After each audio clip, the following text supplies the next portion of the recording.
With these pieces of legislation, we align our domestic laws with international law, specifically the UN Convention on the Law of the Seas, or UNCLOS, to improve our capacity for governance and reinforce our maritime policies for economic development and for national security.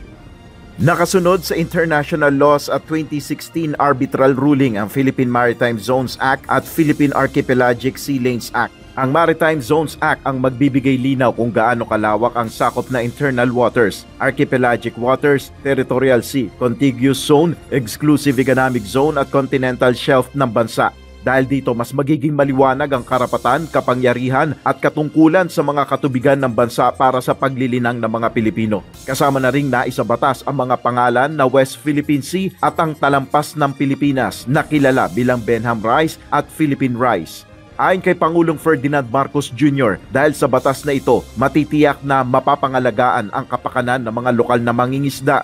Our people, especially our fisherfolk, should be able to pursue their livelihood free from uncertainty and harassment. We must be able to harness mineral and energy resources in our seabed. Sa ilalim naman ng RA number 12065 o Philippine Archipelagic Sea Lanes Act, itatakda naman ito ang sea lanes o ruta sa mga dagat ng Pilipinas na maaaring daanan ng mga dayuhang sasakyang pandagat.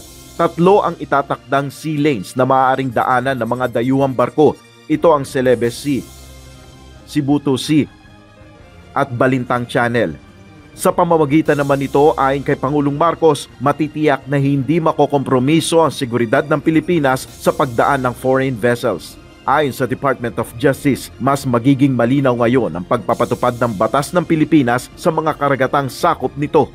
So this would give clarity to the enforcement of our laws, especially in the West Philippine Sea, of course. Ayon kay National Maritime Council spokesperson Alexander Lopez, kailangan pang dagdagan ang assets ng bansa para mabantayan ang teritoryo nito. Our assets, we can actually implement that. But of course, we need to come up with more. Ayon kay Senator Francis Tolentino na principal author ng mga naturang batas, ito na ang implementasyon ng 2016 arbitral ruling.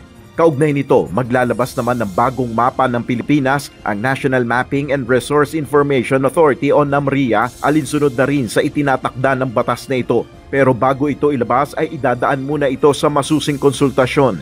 This is a very delicate matter, yung coming up with a new official Philippine map. So, we should be very careful with this one.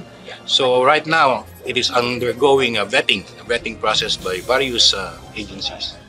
Ayon sa NAMRIA, hihintayin muna nila ang Implementing Rules and Regulations o IRR ng dalawang bagong batas bago ilabas ang bagong mapa ng Pilipinas. Nel Maribuhok, UNTV News and Rescue, Diyos ang aming sandigan, serbisyo publiko ang aming pinahalagahan.